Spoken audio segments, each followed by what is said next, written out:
Welcome to Kenton Teaches. Enjoy the video.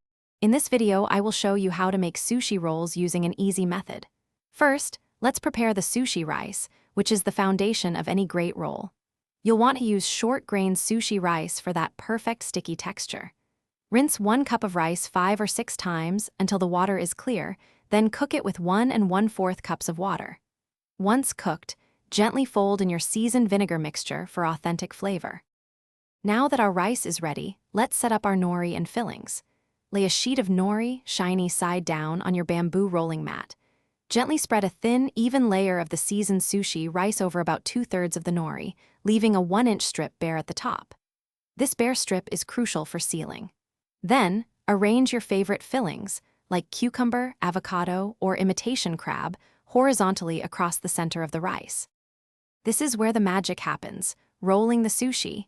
Using your bamboo mat, lift the edge closest to you, tucking it firmly over your fillings. Apply gentle, even pressure as you roll forward, creating a tight cylinder. It's important to keep the roll compact. Moisten that 1-inch bare strip of nori with a little water to help it seal securely. Continue rolling until you have a firm, perfectly shaped log.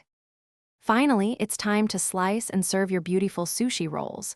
For clean cuts, use a very sharp knife and keep it damp by wiping it with a wet cloth between each slice. This prevents the rice from sticking. Cut each roll into 6 or 8 even pieces. Arrange them artfully on a platter and serve immediately with soy sauce, a dab of wasabi, and some pickled ginger. Enjoy your delicious homemade sushi.